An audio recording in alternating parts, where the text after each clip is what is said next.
Eu posso começar? Uhum. Pode começar, fica à vontade. Então, tá bom, bom dia, gente, tudo bem? Eu sou a Karina Sacani, eu fiz meu mestrado e doutorado com a professora Eleonora Issete, com pequenos mamíferos também, né? E a minha apresentação, então, é intitulada como Métodos de Captura e Amostragem de Dados de Uso de Espaço por Pequenos Mamíferos Não Voadores. Eu dividi, então, a aula, né, em alguns tópicos, em que eu começo a falar rapidamente quem são os pequenos mamíferos não voadores, falo um pouquinho do comportamento desses animais, né, dos alguns tipos de armadilhas mais comuns utilizadas na captura desses animais, sobre a escolha da armadilha em cada pesquisa, em cada trabalho, né, e sobre a eficiência dessas armadilhas nas diferentes ocasiões. E eu finalizo, então, falando um pouquinho sobre o nosso trabalho realizado durante o mestrado e doutorado, e engato na metodologia de amostragem de uso de espaço, com metodologias de rastreamento. Bom, quem são os pequenos mamíferos terrestres, né? Segundo Fonseca, são os roedores e marsupiais de pequeno porte. E esses animais são os dos mais diversos, né? Como a gente pode ver aqui, alguns marsupiais e alguns roedores. E o pequeno porte que a gente está se referindo aqui seria, então, os animais com menos de 3 quilogramas. Segundo uma lista de mamíferos da Sociedade Brasileira de Mastozologia, né, existem no Brasil 762 espécies de mamíferos, e dessas espécies, 263 são roedores, ou seja, uma ordem bastante diversa, né? E em relação a marsupiais, existem 66 marsupiais no Brasil, ou seja, essas duas ordens, elas correspondem a aproximadamente 43% dos mamíferos do país, ou seja, né, são animais bastante diversos. E essa lista ela foi criada e atualizada por um comitê de 12 pesquisadores em 2020, e ela é constantemente atualizada, então é uma lista bastante atual. Mas quais são os papéis ecológicos e as importâncias desses animais? Né? Esses animais, eles, muitas vezes, eles são conhecidos pelas doenças que eles podem transmitir, como a raiva, hantavírus e a leptospirose, mas eles apresentam papéis ecológicos e importâncias bastante significativas, como, por exemplo, eles fazem parte de cadeias alimentares, como presas e predadores, eles podem atuar como polinizadores, podem atuar como predadores e dispersores de sementes, sendo, então, importantes na dinâmica florestal e na restauração florestal, e eles também podem ser utilizados, por exemplo, como indicadores de qualidade ambiental, né? Existindo, então, algumas espécies que são, por exemplo, bastante abundantes e sensíveis a fatores ligados à fragmentação. Isso faz com que esses animais eles sejam fáceis de se capturar, e a captura deles, né, se torna, então, um indicador de qualidade daquele ambiente. As espécies raras, elas também são bons sinais de saúde, só que a não captura desse animal não quer dizer que aquele ambiente é alterado, né, simplesmente aquele animal é mais raro naquela localização. Então, os roedores, né, eles vão desde espécies generalistas e comuns, que são bastante abundantes em áreas fragmentadas e alteradas, como, por exemplo, o roedor apodomontensis, o Ligorismus nigripes e o conhecido de Delphis aurita, né, o gambá de orelha preta, e vão também até espécies mais especialistas e sensíveis a efeitos ligados à fragmentação, que não sobrevivem, então, em regiões alteradas, como, por exemplo, esses dois roedores, Delomys sublineatus e Brucepatersonius soricinos, e essa espécie de marsupial, né, de um pequeno marsupial, conhecido como Monodelphis pinóquio. Mas como que esses animais se comportam, né? Esses animais, então, eles apresentam uma dieta bastante diversificada, tá? Podendo ser, então, insetívoro, herbívoro, granívoro, onívoro, entre outros, não ainda de acordo com a sua preferência alimentar, como, por exemplo, insetívoro e onívoro. Eles ocupam dos mais diversos nichos e os mais diversos locais e apresentam também diferentes hábitos, podendo ser, por exemplo, fossorial, semifossorial, terrestre, scansorial, ou seja, utiliza tanto o solo quanto o substrato mais alto, né? Podem ser arborícolas e até mesmo semiaquático. Mas por que eu estou falando tudo isso, né? Eu falo tudo isso porque o método de captura, ele pode influenciar a amostragem de comunidades de pequenos mamíferos. E algumas armadilhas, elas acabam sendo mais eficazes para algumas espécies do que outras. E, além disso, algumas armadilhas são mais eficazes em determinadas épocas do que outras, né? Então, o planejamento de uma pesquisa é muito importante, né? Como que você vai realizar aquela pesquisa? O principal, qual é a pergunta que você vai responder? Onde que você vai trabalhar? Qual a armadilha que você vai utilizar, né? Qual o seu desenho amostral? Então, o que a gente vai conversar hoje justamente algumas dessas questões para a gente tentar clarear um pouquinho e a gente poder ajudar um pouquinho, né, no planejamento de pesquisas futuras. Claro, como a Ana já falou anteriormente na outra aula, né, cada pesquisa é uma e depende muito da pergunta que você vai trabalhar, ok? Mas eu vou começar, então, falando alguns tipos de armadilhas mais utilizadas na captura de pequenos mamíferos. Eu vou acabar citando, então, um pouco das armadilhas fotográficas e vou focar principalmente, por exemplo, nas armadilhas tradicionais de captura viva, que é a Sherman e a Tomahawk, nesse caso, e vou falar também das armadilhas de interceptação e queda, conhecidas como pitfalls, tá? Então, apresentando primeiro essas armadilhas, as armadilhas fotográficas, né, elas podem ser normalmente utilizadas de maneira complementar a outras metodologias, principalmente, por exemplo, para detectar horários de atividade dos animais, tá? Eles podem ser utilizados também em estudos que não dependam da marcação, porque a gente não, com essas armadilhas fotográficas, a gente acaba não capturando, e a gente não consegue, por exemplo, colocar o brinco nos indivíduos e saber, então, que esse indivíduo está sendo recapturado ou não, por exemplo. Podem ser utilizados também em estudos que não dependam da biometria, ou seja, que a gente não precisa capturar o indivíduo, medir, pesar, medir a cauda, comparar com o corpo, saber o tamanho do pé e assim por diante, tá? Então, estudos que não dependam da biometria. A grande desvantagem desse tipo de armadilha, a Ana citou também, seria a dificuldade, né, de identificação aumentada.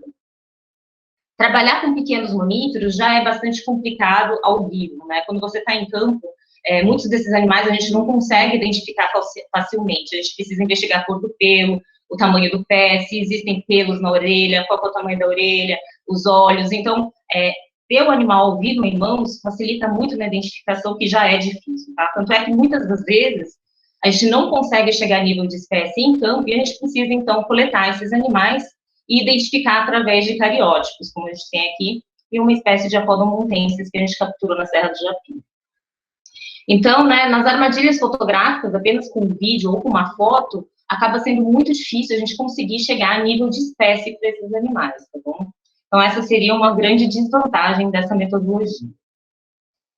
Já as armadilhas tradicionais de captura viva, a Sherman. A Sherman, ela corresponde, então, a caixas de alumínio, como a gente pode ver aqui, né? Fechadas, e elas podem ser de diferentes tamanhos. A gente pode mostrar diferentes estratos com essas armadilhas. A gente pode disponibilizar elas no chão, no subbosque ou ainda num dossel. Nesse tipo de armadilha, como a gente vai falar bastante daqui para frente, existe o uso de iscas e constantemente a gente precisa repor essas iscas, tá? Então, a gente leva em campo normalmente essa armadilha fechada, abre elas e dispõe nos estratos que a gente gostaria de mostrar.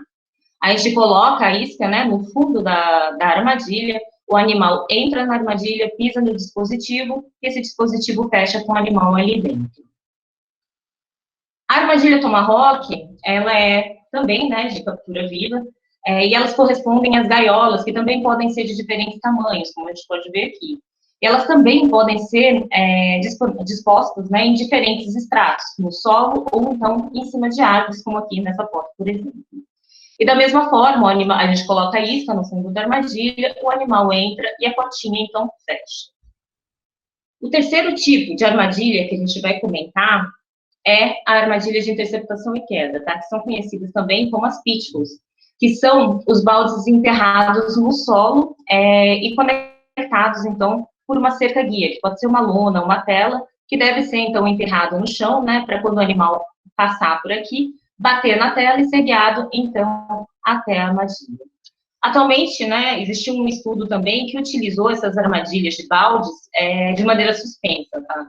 Só que ainda é um estudo bastante recente e eles mesmos recomendam que essa metodologia ela seja utilizada de maneira complementar. Então, a gente vai focar mais nas armadilhas dispostas no chão, daqui para frente, tá? Normalmente não se utiliza iscas com essas armadilhas, mas existem alguns casos que o pessoal coloca assim, às vezes até mesmo para diminuir o estresse do animal que cai ali dentro, e as armadilhas suspensas são utilizadas as iscas.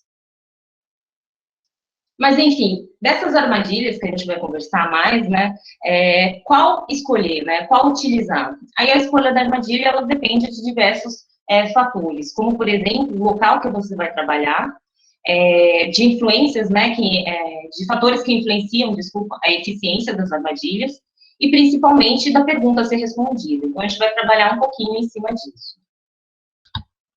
Em relação à influência da localização, o solo, a Sherman Tomahawk, né, como a gente falou anteriormente, ela pode ser disposta em diferentes solos ou estratos, e já a Pitfall, ela pode ser disposta no solo ou suspensa. Só que a gente tem um plus, né, de dificuldade na armadilha Pitfall, que seria, então, a dificuldade de se instalar essas armadilhas em solos pedregosos, arenosos ou inclinados. Isso porque, né, como, por exemplo, a gente que trabalhou na Serra do Japi, o solo era bastante pedregoso, a gente teve uma grande dificuldade, então, de perfurar o solo e instalar essas armadilhas. Que a gente demoraria, por exemplo, uma semana, a gente acabou demorando 2, porque a gente não conseguia mesmo fazer os buracos no chão, por exemplo, e instalar os baldes nesses locais. Um outro problema, né, relacionado à inclinação, então, quando você vai trabalhar nesses locais muito inclinados, seria a erosão. Com o tempo, né, como você pode ver, começa, então, a existir um desnível entre a armadilha e o chão. E isso faz com que a gente tenha que voltar constantemente, né, para essas áreas, para uma manutenção, deixar sempre no mesmo nível, enterrar as lonas no chão, para então não alterar, né, a eficácia dessas armadilhas. Em relação à exposição no uso de cada uma dessas armadilhas, né, a Sherman Tomahawk, que são aquelas caixas ou gaiolas, né, a gente tem um problema de sol, a exposição do sol e umidade, assim como também os baldes.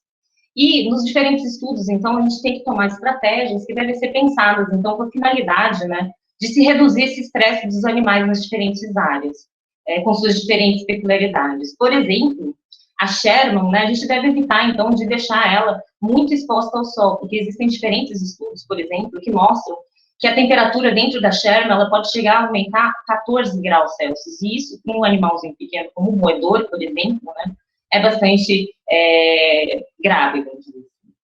A interceptação e queda tomahawk, a gente tem também bastante exposição ao frio, à umidade e também à predação. Então, algumas estratégias, né, para se reduzir a exposição desses animais, né, e diminuir que esses animais, a mortalidade deles nessas armadilhas quando são capturados, por exemplo, seria o uso de papelões, vegetação e outros materiais para simular sombra quando elas não existem na área. Um outro trabalho também, por exemplo, seria utilizar nas armadilhas pitfalls, né, que esses animais acabam caindo nessas armadilhas e ficando muito expostos, seria colocar, por exemplo, copinhos de isopor, né, que esses animais, então, utilizariam como abrigo durante a noite em que ficam expostos ali nas armadilhas. A professora Leonore, junto com a Vanessa, né, trabalhou também em áreas de Mata Atlântica, bastante úmidas e bastante chuvosas, e elas utilizaram uma metodologia, por exemplo, de cobrir as armadilhas tomahawk com plástico para diminuir, então, vento, chuva e assim por diante, né, dos animais capturados. Assim como utilizaram, por exemplo, tábuas embaixo das armadilhas para que esses animais não ficassem, então, em contato direto, por exemplo, com o solo muito gelado. Então, são algumas estratégias, né, que devem ser tomadas em diferentes locais para, então, reduzir o estresse desses animais.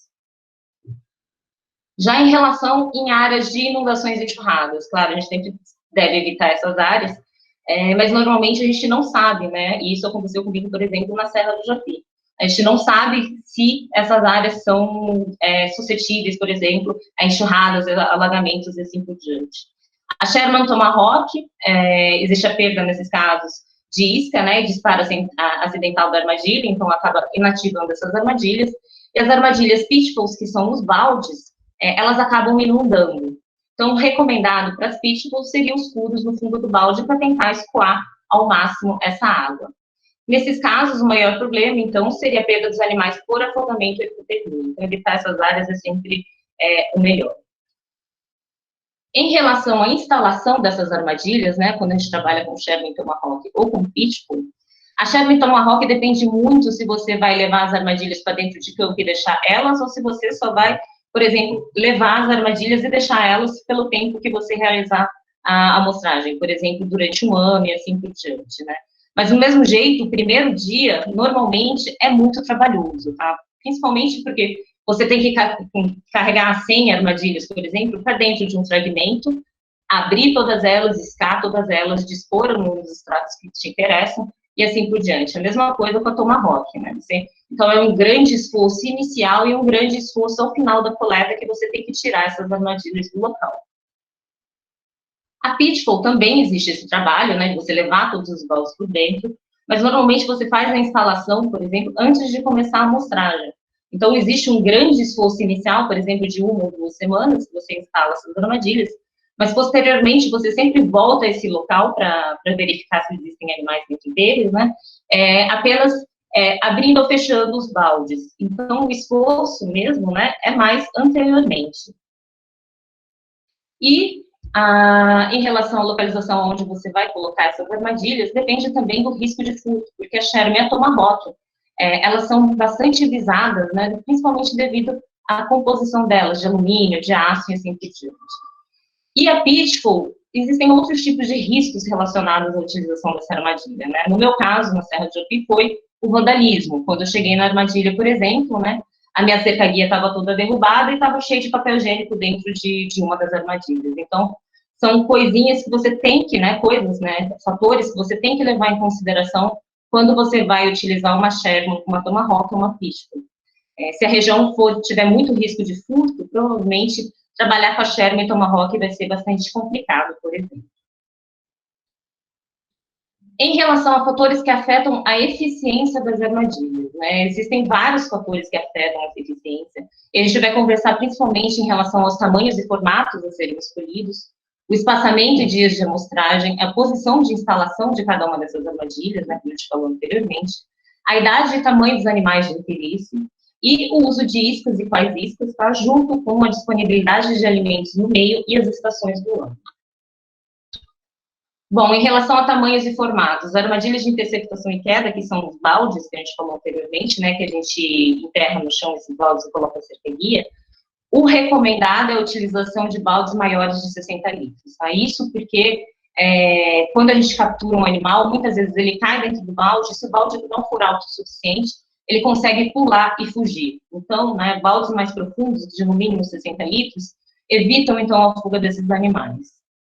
Já em relação a Sherman e Tomahawk, o problema normalmente é outro, né?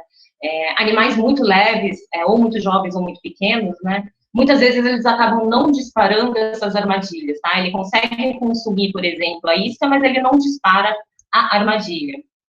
Ou ainda, né, o animal, ele não entra na armadilha. Se você for trabalhar com um Didelphis auricus, um gambá, provavelmente você não vai escolher, né, uma armadilha de tamanho pequeno. Então, a escolha do tamanho e formato também influencia a eficiência da armadilha no seu estudo. Em relação ao espaçamento e dia de amostragem, nos diferentes trabalhos de captura de pequenos mamíferos, normalmente, né, os mais comuns, os desenhos amostrais mais comuns são as grades, tá, que são armadilhas dispostas paralelamente, por exemplo, cobrindo uma determinada área, ou ainda em transectos, que seriam linhas, né, de armadilhas dispostas em um determinado local. Não existe um consenso ainda de qual tipo de desenho amostral é mais eficaz que o outro, tá? Normalmente, as linhas, elas são utilizadas em trabalhos de diversidade, de riqueza, porque elas atravessam grandes áreas, né? Então, elas abrangem grandes áreas. E desenhos amostrais de grid, normalmente são aqueles que dependem de refactura, que você quer analisar o uso de espaço e assim por diante, como a gente vai ver um pouquinho mais para frente. Normalmente, as armadilhas, elas são dispostas, por exemplo, distanciadas de 10 a 15 metros, tá? Mas esse número ainda também pode variar. E o mais comum é que elas fiquem de 4 a 10 noites abertas em campo. Sendo isso que isso também varia, por exemplo, se você vai realizar uma amostragem numa estação chuvosa e outra na seca, ou se você vai ficar ao longo de vários meses amostrando uma mesma área. Então, depende, de novo, né, de cada pesquisa. Em relação ao número de armadilhas, isso depende do financiamento, do número de réplicas e também do número de áreas e armadilhas que podem ser verificadas no mesmo dia. O recomendado é que você abra o número de armadilhas em campo numa quantidade que você consiga verificar todas elas no dia seguinte, evitando, então, que, né, o animal passe, por exemplo, mais de 12 horas ou muito tempo, né, presos dentro de uma armadilha ou expostos dentro da pitfall, por exemplo. Tá? Então, o ideal é evitar o óbito desses animais e o estresse desses animais. E também, né, conseguindo verificar em tempos curtos, a gente evita, e no mesmo tempo, né, a gente evita uma variação temporal. Por exemplo, a coleta de dados de uma semana chuvosa, ela provavelmente não vai ser a mesma do que uma semana que não tem muita chuva. Então, evitar essa variação temporal também é bastante interessante. Em relação à posição de instalação, como a gente falou anteriormente, né, tanto para a Sherry como a Rock, a gente pode utilizar diferentes estratos no chão, no subbosque ou ainda no dossel. Então, normalmente a Sherry e a Tomahawk, elas são utilizadas em estudos de estratificação vertical, né, ou então que foquem a comunidade arborícola. E já a interceptação e queda dos baldes instalados no chão, elas são mais, como se pode dizer, elas capturam mais tipos de espécie, elas não capturam, mesmo que dispostas no solo, elas não capturam somente animais terrestres, né? Elas também capturam animais arborícolas, extensoriais e semifossoriais. Então, o interessante dessas armadilhas, né, é justamente isso, a quantidade e a diversidade de animais que são capturados através dela. E já a interceptação em queda, ela é utilizada normalmente, a suspensa, né, ela é utilizada normalmente, como eu já falei anteriormente, de maneira complementar aos outros estudos. Tá? Normalmente junto com a armadilha Sherman também no dossel, ou através de Sherman no chão, e assim por diante, ou seja, de maneiras complementares. Em relação à idade e tamanho dos animais, a interceptação e queda, que são os baldes no chão, normalmente elas capturam mais indivíduos jovens, tá? Porque eles se arriscam mais e caminham mais. Os adultos, normalmente, eles já têm uma área de vida determinada. Mas, como eu já falei anteriormente, a interceptação e queda, ela captura todos os tipos e todas as faixas etárias, tá? Ela é a mais ampla de todas as armadilhas. E as tradicionais, que são as caixas e gaiolas, né, elas costumam capturar animais maiores, já que os muito pequenos, que eu já falei também, eles não costumam, então, a disparar essas armadilhas. Pode ser que elas não disparem essas armadilhas.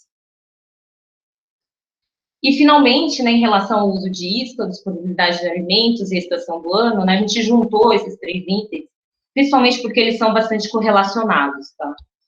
Por exemplo, a gente sabe que diferentes estações, normalmente, elas apresentam diferentes disponibilidades de alimentos, né? O uso de iscas, que é na Sherman na Tomahawk, normalmente, né, ela gera uma maior atração desses animais para dentro dessas armadilhas. E isso acontece, né, essa maior atração, principalmente quando a disponibilidade de recursos nessas áreas é menor, tá? Além disso, utilizar iscas, né, gera uma maior seletividade, porque ela não vai atrair todas as espécies. Se você utilizar, por exemplo, né, a banana, provavelmente você não vai atrair um indivíduo que só consuma artrópodes, por exemplo, e assim por diante. Ou seja, existe uma maior seletividade, né, e uma maior captura de espécies específicas. Além disso, o uso de iscas, né, ela altera o comportamento do animal, ou seja, o animal está andando ali, não necessariamente ele iria para aquele local, ele vai porque ele é atraído pela isca, né, então a isca, geralmente, ela altera o comportamento. E desse modo, essa captura, ela não é ao acaso, né, a espécie é atraída. Por outro lado, a isca, ela atua, né, como uma recompensa para os animais que são capturados. Os animais que entram na Tomahawk, eles acabam sendo recompensados com o alimento. Isso não acontece, por exemplo, na interceptação e queda que a gente vai ver. Isso gera, então, por exemplo, um aumento, como consequência, né, um aumento de recaptura nessas armadilhas que utilizam essa metodologia. Nas armadilhas sem iscas, que é principalmente através da interceptação e queda, né, a captura já é ao acaso, não é influenciada pela disponibilidade do alimento. O animal, então, ele está andando, né, pela área, ele está se locomovendo pela área, encontra, então, a cerca-guia e é guiado, então, até a nossa armadilha e cai nela. Ou seja, né, é uma captura ao acaso, você está capturando a espécie que está se locomovendo naquela região, você não está atraindo nenhum tipo de espécie específica. Então, né, ela não é seletiva e ela captura quem está se locomovendo. Então, captura generalista, especialista, rara, comum e assim por diante. E ao cair nessas armadilhas, né, esses animais acabam, né, sendo mais expostos e também, né, com maior trauma de queda e de exposição e assim por diante. Então, normalmente, esses animais tendem a não voltar tanto para a mesma área. E isso faz com que, por exemplo, a recaptura seja menor. Em relação à sazonalidade, na época secas e chuvosas, normalmente nas chuvosas o deslocamento é maior, então os animais, com a chuva, né, eles vão mais em busca de abrigos, eles saem de seus abrigos, vão para outras áreas, vão também em busca de parceiros, tá? Então o deslocamento é maior e isso faz com que eles se locomovam mais na área e a chance de caírem dentro da armadilha de interceptação e queda acaba sendo maior. Né? E nessa mesma época, a chuva, né, pode gerar, por exemplo, um disparo acidental das armadilhas tradicionais ou ainda perda de iscas por chuva, tá? Ou as iscas ainda podem ser roubadas. E isso acaba inativando as armadilhas Sherman e Tomahawk. Já nas épocas secas, existe uma menor disponibilidade de alimentos, né? E isso torna a isca mais atrativa. Então, a captura na Sherman e Tomahawk podem ser, então, mais interessantes, mais atrativas. Como resumo, né, a Sherman e Tomahawk, então, a captura acaba sendo menor na estação chuvosa e a Pitfall acaba sendo maior nessa mesma estação. A seca, a Sherman e Tomahawk, ela acaba apresentando uma maior captura, mas essa captura é de espécies mais generalistas, que são atraídas por uma determinada isca. E a taxa de recaptura, né, como recompensa, acaba sendo maior nessas casos. Existem alguns estudos, né, que demonstram que as armadilhas pitfalls, elas são de 3 a 8 vezes mais eficientes que as demais armadilhas, e isso porque, né, ela captura mais de um indivíduo por vez. O balde, ele fica aberto em campo, né, então cai um animal ali dentro, o balde vai continuar aberto para, caso se esteja passando um outro animal, o outro animal também cai ali dentro, né. E as cercas guias, elas acabam aumentando a sua eficiência, pode ser que o animal esteja longe da armadilha, mas ele é guiado até ela. Já a Sherman Tomahawk é um indivíduo por vez. O animal entrou dentro da armadilha, a portinha fechou, e essa armadilha é inativada, né? Isso faz com que também exista uma grande diferença entre esses tipos de armadilhas. E, finalmente, né, qual a pergunta que você quer responder? Eu acredito que essa seja a questão central, né? Você vai trabalhar com a riqueza de espécies, com a diversidade, com a comunidade terrestre, vai focar na comunidade arborícola, vai trabalhar com população ou ainda com comportamento, né, do indivíduo? Ou seja, né, a gente tem que levar tudo isso em consideração, além do que a gente já conversou antes. A Sherman Tomahawk, como eu falei, pode ser disposta em todos os estratos, ou seja, ela pega também terrestre, arborícola, sensorial, mas por utilizar a isca, né, ela atrai determinadas espécies e tem uma maior recaptura devido à recompensa. Já a pitfall solo, né, ela é instalada no solo, mas ela também captura todos os outros tipos de animais, já que ela está capturando quem está se locomovendo naquela área, tá?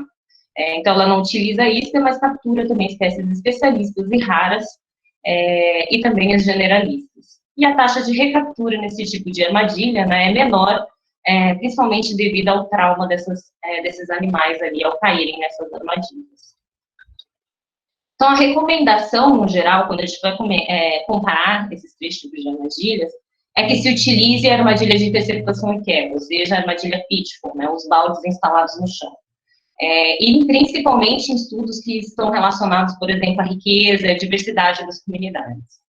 E, se possível, utilizar mais de um tipo de armadilha, porque nem sempre a gente tem disponibilidade financeira, ou tempo, ou tudo mais, né? Então, tem que levar em consideração, mas, se possível, utilizar, por exemplo, em paralelo a armadilha Sherman e Tomahawk com essas de interceptação e quebra. Estudos que utilizem somente Sherman e Tomahawk são mais aqueles que estudam estratos mais altos, espécies, você precisa de um N maior de determinadas espécies generalistas, ou ainda dados de recaptura, tá? Mas o recomendado ainda é aí a utilização da armadilha de interceptação e quebra.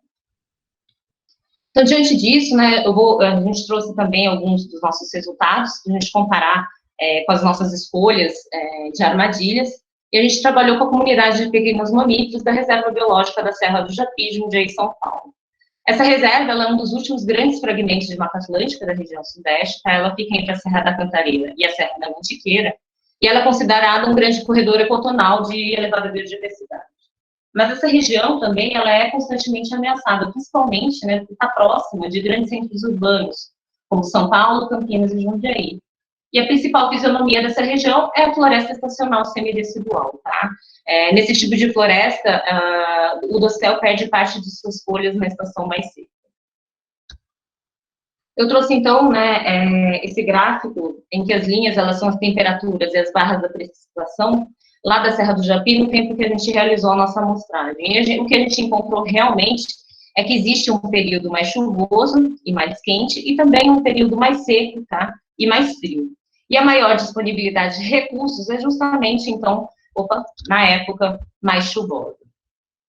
Nessa região, para a gente conhecer a comunidade de pequenos mamíferos, a gente apresentou um esforço amostral de 5.376 armadilhas noite, e Dessas armadilhas, 57% era de interceptação e queda, que são os baldes, né, e 43% da Sherman e Tomahawk. A gente trabalhou com 6 linhas, cada uma contendo 8 armadilhas de interceptação e queda a cada 10 metros, as armadilhas, né, distanciadas entre si a cada 10 metros, e também, em paralelo, 3 linhas com Sherman e Tomahawk. Então, a gente trabalhou com um número de armadilhas que a gente pudesse, né, sempre abrir no mesmo dia e fechar no mesmo dia. Essas armadilhas, elas ficaram 4 noites por mês, ao longo de 24 meses nessas áreas. E a gente trabalhou com uma isca de mistura de banana, fubá, pasta de amendoim, essência de vanilha e óleo de fígado de peixe. Como resultado, né, para a gente comparar ali com a eficiência que a gente conversou em relação às armadilhas, a gente encontrou na região 12 espécies. Dessas 12 espécies, a armadilha de interceptação e queda capturou todas elas. Ou seja, concorda com tudo que a gente conversou antes, né? Ela captura espécies raras, comuns, sensíveis, generalistas, arborícolas, semifossoriais, endêmicas, ou seja, né, ela capturou todas as espécies que a gente detectou na área.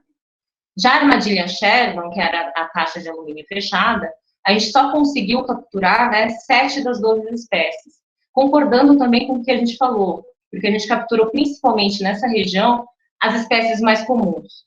Uma das espécies que a gente capturou bastante também era bastante sensível, mas a gente conseguiu ver que esse animal era muito atraído pela isca que a gente estava utilizando, né? Então, vira e mexe, a recaptura desse captura é muito grande. E a Tomahawk, a gente só capturou uma espécie, que foi o gambá de areia preta, tá? De Delphis albita. Em relação à eficiência das armadilhas nesse trabalho, né, como a gente pode ver, em azul corresponde às capturas de armadilhas de interceptação e queda, e em laranja, as armadilhas Sherman e Tomahawk. Na estação chuvosa, realmente a maior captura foi na interceptação e queda, né, como a gente pode ver. Isso aconteceu principalmente devido à maior disponibilidade de recursos, o maior deslocamento nessa época chuvosa. A gente conseguiu capturar, sim, mais de um indivíduo por vez nos baldes, tá? Nas Shermans, provavelmente as iscas estavam menos atrativas. Existiu um maior roubo das iscas, né, por formigas, e um maior disparo acidental nessa época, concordando também com tudo que a gente falou. Nos meses mais secos, inverteu, né, a Sherman se tornou mais eficiente, mas isso ocorreu principalmente, né, pela maior captura de espécies generalistas e a maior recaptura nesses casos. Trazendo os resultados, né, de uma outra forma, a gente pode ver bem como a eficiência dessas armadilhas ela se inverteu nas estações, né? Em azul corresponde a porcentagem de captura na interceptação e queda, e em rosa na Sherman e Tomahawk. Na estação chuvosa, então, 60% das capturas foi na interceptação e queda e 40% na Sherman. Na estação seca, esses dados praticamente se inverteram, né, com na seca 38% de captura nas armadilhas de interceptação e queda, e na Sherman e Tomahawk, uma porcentagem de 62% das capturas nessa estação. Então, se inverteu bastante ali os nossos resultados. As recapturas também, né, no nosso caso, concordam bastante com todos os estudos da literatura, né? A Sherman, ela de longe foi a que mais recapturou, com aproximadamente 90%, quando comparado, então, com a Pitman e Tomahawk. Isso está relacionado com aquela questão da recompensa e do trauma que a gente conversou também até o momento. Mas depois de conhecer a comunidade, né, o que a gente queria trabalhar? A gente queria entender também, além de saber quais espécies estavam ali, entender, né, como que elas dividiam e utilizavam o espaço. Então, no nosso trabalho, dentre todas as perguntas, né, a gente tinha 2 questões que seriam: as espécies de interesse utilizavam e selecionavam o espaço de maneira diferente entre elas? E durante as diferentes estações, o uso do espaço era diferente? Então, eu chamo a atenção para as 2 questões, né, que seria espécies de interesse e diferentes estações. Nesse trabalho, a gente trabalhou com 4 espécies, 2 generalistas, que seria a Podomontensis e Negripes, e 2 sensíveis, Delomes subaneatus e Bucephatersomos. Por ter essas espécies de interesse, e por querer conhecer a comunidade inteira, né, a gente, então, optou por continuar com nossas armadilhas de interceptação e queda, justamente visando, né, as nossas espécies sensíveis. Mas a gente também queria saber, né, como que elas se comportavam nas estações secas. Então, a gente precisava de um N maior, de uma captura maior de indivíduos nessa estação. E com isso a gente acabou optando, então, por complementar esse estudo, utilizando também as armadilhas Sherman, que costumam capturar, né, essas espécies mais comuns atraídas pelas iscas. Então, a gente, em paralelo, de maneira complementar, a gente utilizou as Shermans com a interceptação de queda.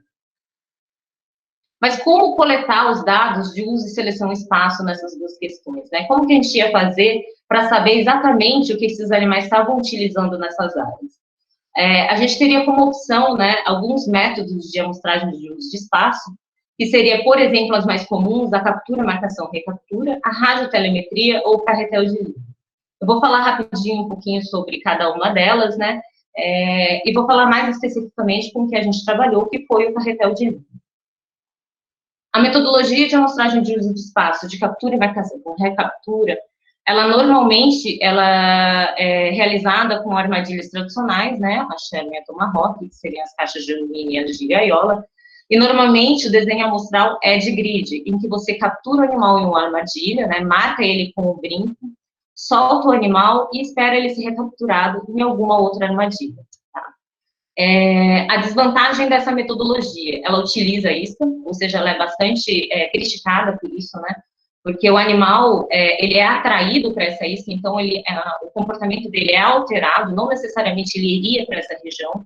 Então, as características que você está coletando aqui, possivelmente, pode ser que ele utilize normalmente. Ou então, pode ser que ele esteja indo somente em busca dessa isca. Uma outra desvantagem seria a perda de iscas em épocas chuvosas e também para as formigas. Uma outra grande desvantagem desse tipo de metodologia seria que ela não amostra grande parte da movimentação no detalhe. Ou seja, né, se o animal ele sai dessa área de armadilhas, né, ele vem explorar para cá, a gente não consegue determinar, porque a gente não capturou aquele animal naquele local. Então, a gente não sabe se ele utilizou ou não aquela região. Então, esse método para amostragem de uso de espaço atualmente é bastante criticado e não utilizado, ok? Em relação à segunda metodologia, que seria de radiotelemetria, né? Ou seja, a gente vai rastrear os animais, pode ser por polar ou por chip. Existe uma grande desvantagem que seria, por exemplo, o financeiro, né? E também menos detalhes. A gente consegue os pontos, a gente lança os pontos no programa e ele lança para a gente, né? A área que ele utiliza, a intensidade e tudo mais. Mas a gente não consegue ver exatamente o que aquele animal está utilizando, se ele está passando por baixo da vegetação, por cima da vegetação, assim por diante. Essa metodologia, né, ela tem a vantagem, comparada com a anterior, que ela não tem a área limitada pelo número de armadilhas ou pelo tamanho de linha, né, enquanto o animal anda, existe a coleta de dados, então a gente consegue chegar numa área tanto de vida diária, ou seja, a atividade daquele animal naquele dia, quanto na área de vida total do animal. Mas, né, a gente vai focar principalmente em relação ao carretel de linha. O carretel de linha, ele apresenta grandes desvantagens, tá, também, que ele é bastante trabalhoso, demanda bastante tempo e algumas outras exigências que a gente vai ver, mas as vantagens, elas se sobrepõem bastante, porque a riqueza de detalhes é enorme, a gente consegue conhecer os refúgios, o exato local que o animal utiliza, a tortuosidade e também a seleção de espaço. Para realizar, né, esse tipo de metodologia, a gente utiliza as bobinas, que são casulos de linha, que são linhas enroladas com nada em cima interior, tá? E o que a gente faz? A gente envolve esses casulos de linha com plástico filme, depois com uma fita crepe, raspa o dorso do animal, tá? Coloca esse dispositivo no dorso do animal, colando com uma cola de cirurgia, por exemplo, pega a ponta da linha, prende numa árvore e solta no animal. No dia seguinte ou posteriormente, a gente volta, então, para coletar esses dados. A gente tem que tomar cuidado, né, com o peso desse dispositivo, principalmente que isso pode alterar ou prejudicar o comportamento do animal. Mas existem alguns estudos, né, que se você utiliza o tamanho adequado, mostra que depois de determinado tempo eles agem normalmente. O que a gente faz, na verdade, a gente começar a rastrear e coletar os dados de uso de espaço, é descartar os primeiros metros de linha. No nosso caso, a gente não encontrou nenhum animal morto, tá? Com marcas, os animais pareciam saudáveis quando a gente recapturava, tá? E também existia caso que logo em seguida a gente já estava encontrando o animal numa armadilha seguinte, já consumindo a isca. Então, provavelmente, esses animais, eles não foram prejudicados. Mas, claro, a gente recomenda, né, a observação do animal que você está estudando naquele momento. Então, no dia seguinte ou posteriormente, você volta para as áreas, né, e você consegue ver, seguindo a linha, porque o animal vai andando e o carretel vai soltando e a linha vai marcando todo o caminho dele. Aqui a gente conseguiu ver, por exemplo, que o animal estava subindo a árvore, ou que ele anda abaixo da vegetação, acima da vegetação, acima de tronco, abaixo de serrapilheira. Então, é uma riqueza de detalhes e você sabe exatamente o que aquele animal está fazendo naquela região. Você, então, coleta todos os seus dados de interesse, né, toda a atividade do animal, e também a distância percorrida em cada uma das atividades, ou seja, 20 metros acima do solo, acima da serrapilheira, 30 centímetros abaixo da serrapilheira, e assim vai. E com esses dados, a gente consegue, né, chegar na intensidade de uso desses animais em cada região. A gente também coleta dados de cobertura de vegetação ao metro, a cobertura de dossel, arbustos, densidade de vegetação, e também dados de área de vida diária. Por exemplo, a gente coleta dados de distância percorrida, a mudança de direção e a próxima distância percorrida, o quanto que ele mudou de direção e assim por diante.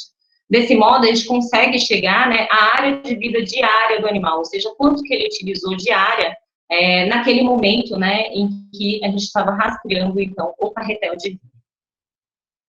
Então, a riqueza de detalhes é muito grande, né? Você coleta os dados sobre toda a movimentação dos animais, área de vida diária, chamando a atenção que a gente não consegue a área de vida total, tá? Porque o tamanho da linha é limitado, né?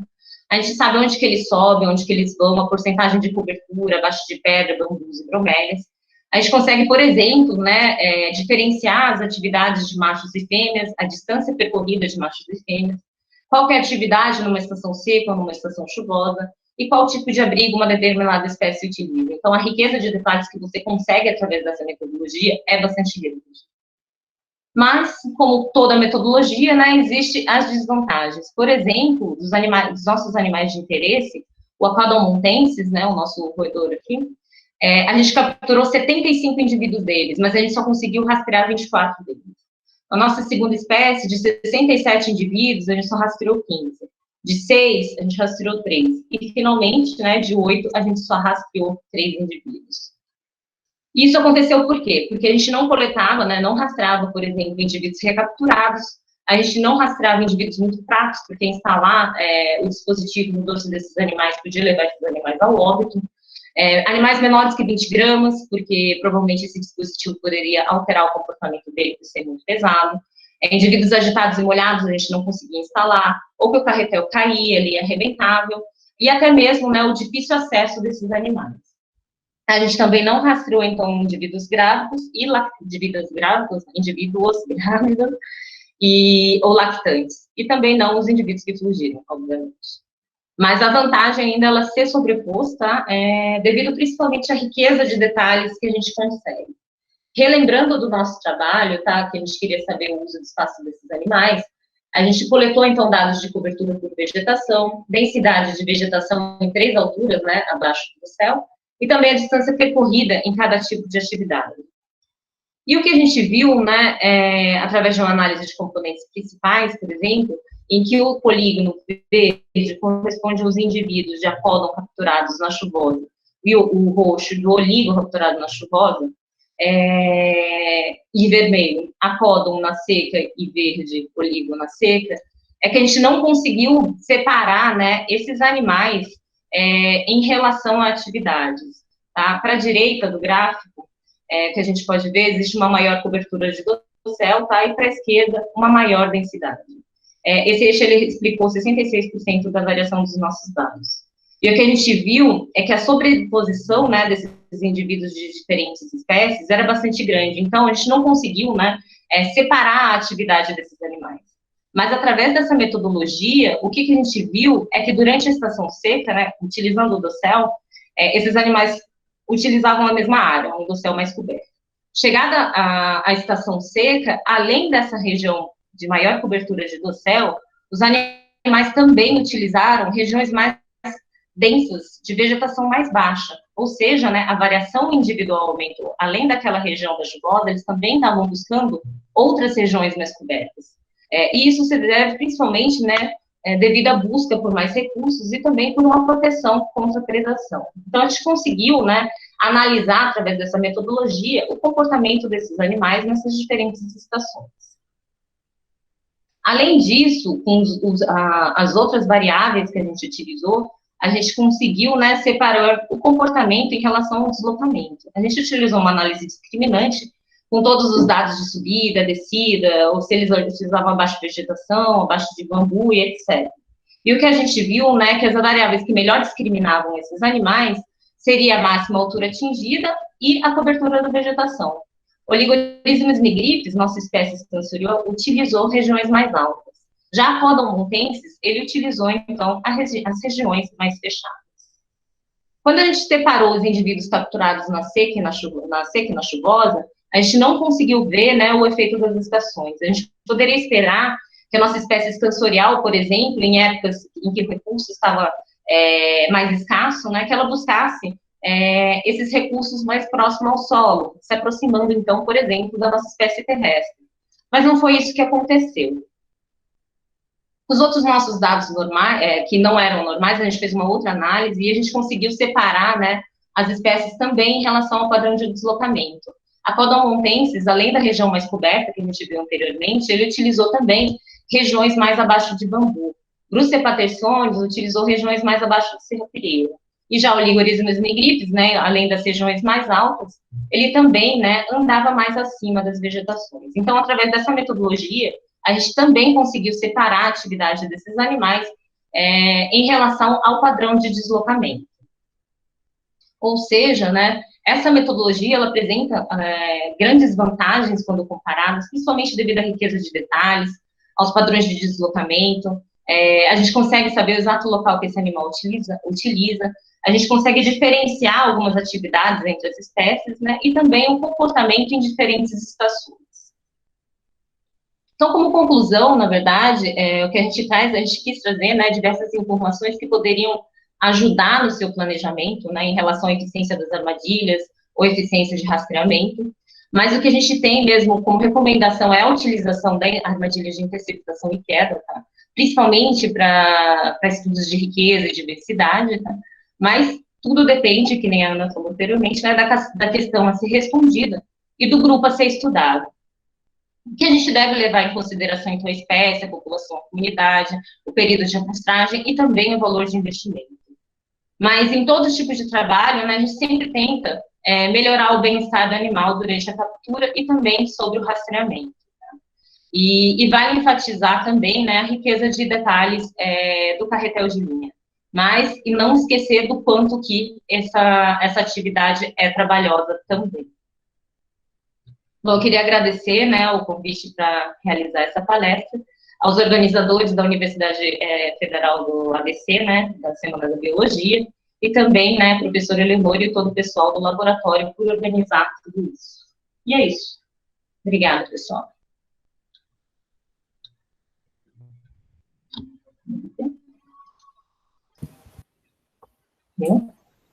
Obrigada, Karina. Pessoal, Imagina. Karina, só vou pedir para você responder algumas perguntas no chat. Aí, enquanto a Karina vai respondendo as perguntas, eu vou mandar já a lista de presença agora. Tá, ótimo. Eu já parei o compartilhamento, né? Parei. Sim. Tá.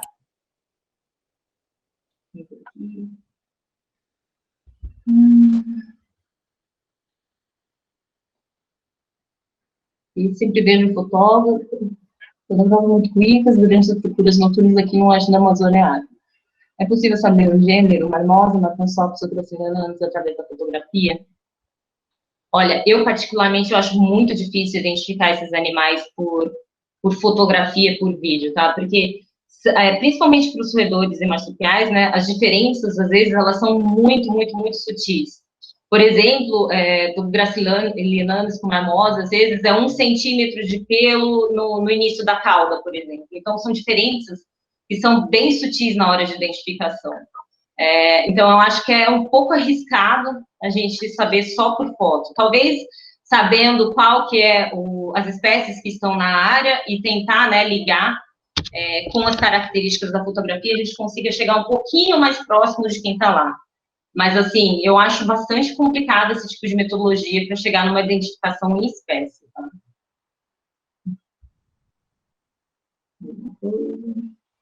Obrigada, gente.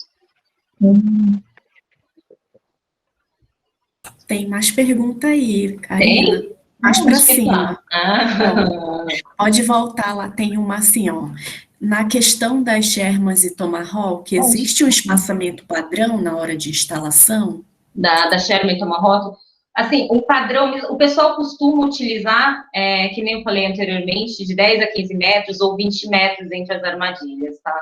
E normalmente ou em grade ou em transecto, sendo que eu vi, né, o mais utilizado agora para pesquisas de riqueza, por exemplo, os transectos, né, porque as linhas, elas atravessam grandes áreas, né, e por utilizarem isso, podem atrair mais animais nesse tipo de desenho amostral. Mas acredito que o mais comum mesmo seja de 10 a 20 metros entre as armadilhas, tá? Quando é Sherman e Tomahawk. Mas eu aconselho também, né, fazer sempre um piloto antes de você começar a sua coleta real. Porque, inclusive, no laboratório, né, teve uma amiga nossa, colega, que foi trabalhar numa mata seguinte, ela colocou as armadilhas e simplesmente não capturou nenhum roedor, por exemplo. E ela optou por mudar de área. Então, o piloto, na verdade, é muito importante. Você faz o seu desenho amostral, faz uma testagem, né, um trabalho inicial e opta por melhorias e assim por diante. Beleza, obrigada. Essa pergunta foi da Gisele, aí caso não você tenha entendido, Gisele manda lá no chat. A Gabi perguntou, a Pitfall não deixa os animais expostos a predadores como cobras? Deixa. Inclusive, esse é um dos grandes problemas, entre aspas, né, durante a nossa coleta. A gente tem que tomar muito cuidado, porque cai cobra lá dentro, nem sempre ela fica lá dentro, né, mas diversas vezes a gente encontrou cobras deitadinhas ali, quietinhas nas nossas cercaguias. Então, provavelmente elas estavam ou consumindo ou tentando consumir os animais que estavam caindo naquelas armadilhas. Então, sim, os animais ficam expostos à predação, é uma das críticas também para interceptação e queda, e uma das alternativas também seria utilizar, né, o que a gente fez também, a gente botou um pouquinho de serrapilheira dentro das armadilhas para servir um pouco de abrigo para esses animais, ou então os copinhos que eu falei anteriormente, para tentar reduzir ali o perigo de predação. Mas sim, existe o perigo de predação nesse caso. E, inclusive, na Sherman e Tomahawk, a gente também já encontrou gaiolas super amassadas e com arranhões, por exemplo. Então, acho que em qualquer uma delas existe os riscos, né, os prós e contras, tá? Perfeito. A próxima pergunta é da Vitória. Quais métodos de captura você recomendaria para locais próximos de cursos d'água? Estudo um rato semiaquático que não cai de jeito nenhum nas armadilhas. Eu vi um estudo que eles utilizavam mesmo a captura viva, né, Sherman Tomahawk, só que acho que não era Sherman Tomahawk, mas um tipo de armadilha que ela é aberta dos dois lados e você deixa ela próximo ao curso d'água, né? Eu não sei exatamente porque eu nunca trabalhei com esse tipo de metodologia, tá? Mas eu vi o uso desse tipo de armadilha. Uma outra recomendação que eu vi ao pessoal é sempre prender as armadilhas nos locais para a gente não perder elas nos cursos, né? Talvez a professora Leonore saiba alguma outra metodologia para trabalhar com esses animais. Semiaquático, assim, não sei mesmo dizer uma forma específica de captura desses animais, tá? Mas eu vi somente esse tipo de armadilha com duas aberturas. Professora Leonore, você sabe? Leonore, você tem algo a comentar? Então, a gente já chegou a capturar nectomes uma vez que a gente tinha uma armadilha perto do córrego, mas não muito. Aí, na época cheia, então, o nível da água subiu e não chegou a inundar a armadilha, mas a armadilha ficou mais perto e aí a gente capturou. Mas, fora isso, não... E a gente estava usando, acho que Tomahawk ou Young, mas, assim, aquela de grade, né? Uhum. Eu acredito que não é uma captura tão fácil também desses animais, né? Eu acho que já deve ser mais difícil, naturalmente mais difícil trabalhar especificamente com essa espécie, né? Mas eu não conheço uma metodologia específica para isso. Para o pessoal que trabalha com cuíca d'água, eles estavam colocando as armadilhas dentro do córrego, né? Semi. Seria justamente essa que eu comentei, com as duas aberturas. Você bota parte dentro da água, parte fora. Mas, assim, eu não sei maiores detalhes em relação a isso. Precisaria fazer um levantamento para analisar. Como a Ana falou, sempre bom, né? Procurar sempre a bibliografia para tentar descobrir os mais diferentes tipos para trabalhar. E esses animais são muito diversos, né? Então, cada tipo, que nem eu falei, a escolha da armadilha, ela depende muito com que animal que você vai trabalhar e qual que vai ser a eficácia e assim por diante. Então, pensar muito bem no planejamento e fazer um grande estudo por trás disso também é bastante importante. Perfeito, Karina e professora. Tem mais uma pergunta do Daniel. Ele perguntou o seguinte: utiliza-se o Pitfall para captura ou este método tem um risco de morte? Eu acho que é aquilo que você tinha falado sobre a questão das serpentes e tudo. Sim, ela tem um risco sim, mas ela é a mais eficaz. Diferentes estudos mostram, né, que ela é a mais eficaz para a captura de espécies. Principalmente se você for trabalhar com riqueza, que você precisa também conhecer, né, as espécies mais raras, as espécies mais sensíveis, que não são tão capturadas, por exemplo, através da Sherman e da Tomahawk, tá? A interceptação e queda, que nem eu falei, como ela captura muito o animal que está se locomovendo, ela não atrai uma espécie específica, a eficácia dela é muito grande nesses estudos, né, de riqueza. Então, você captura uma diversidade de animais muito maior nesse tipo de metodologia. Então, o mais recomendado mesmo nesses estudos é a interceptação e queda, tá? Mas o risco de morte, sim, existe também, mas também existe nas outras, em qualquer um dos tipos de armadilha, eu acho que você corre esse risco, né?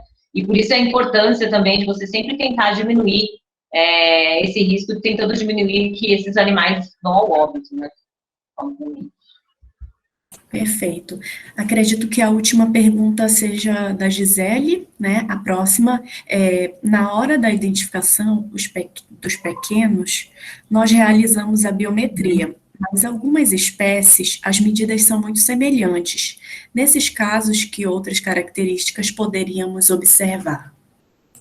São diversas também as características que a gente utiliza, né, para identificar esses animais. Proporção de cauda com o corpo, se a cauda é maior ou menor, se existe pelos nas caudas, pelos nas orelhas, o tamanho das orelhas, o tamanho dos olhos, e mesmo assim, a semelhança é muito grande, né? Você tem que treinar bastante o olho, tem que treinar bastante, e muitas vezes você tem que coletar esses animais e levar para alguém especializado para te auxiliar, então, na identificação, que foi o nosso caso. Durante o mestrado, por exemplo, muitas das espécies a gente não conseguia, né, identificar em campo, a gente coletava, levava para o especialista e ele ensinava a gente especificamente a identificar esses animais. Muito deles, assim, utiliza também a dentição, né, e as características relacionadas à dentição, para identificar até nível de espécie, e muitas vezes não é possível mesmo assim, mesmo com todas essas características de crânio, de mandíbula, de dentição, de pelo e tudo mais, a gente não consegue identificar e a gente coleta para fazer uma cariotipagem. Né? O único jeito de identificar a espécie de verdade seria através da cariotipagem. Então, a identificação de pequenos mamíferos é complicada mesmo, não é tão fácil. Tá?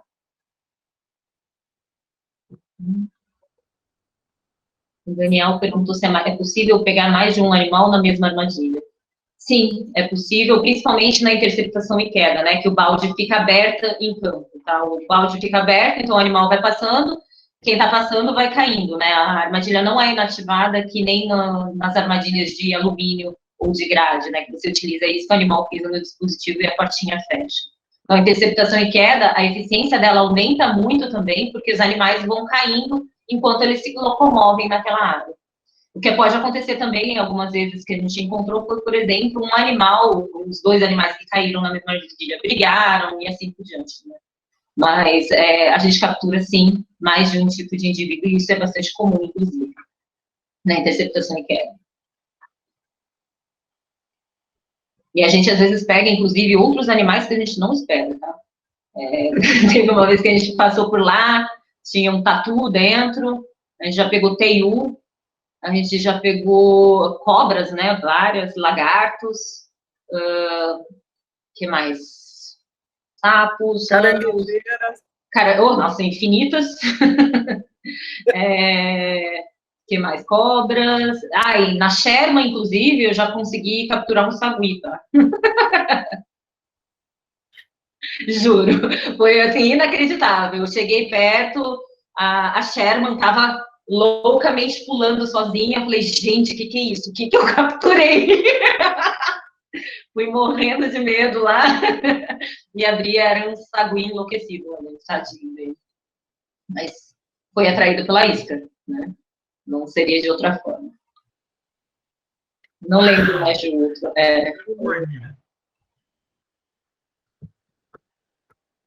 Perfeito, gente. Obrigada, Karina, pela apresentação. Obrigada a vocês, gente. Só informando que eu já mandei a lista de presença aí no chat, mandei 2 vezes, e avisando que talvez a gente passe uns 15 minutinhos só daquele início que a gente perdeu, e a gente já vai passar para a apresentação da Isabela. Eu vou dar só 2 minutinhos, caso alguém queira correr para pegar uma água, tá? Então, fiquem à vontade, mais 2 minutos, são 11h38, às 11h40 em ponto a gente começa, tudo bem? Obrigada, gente.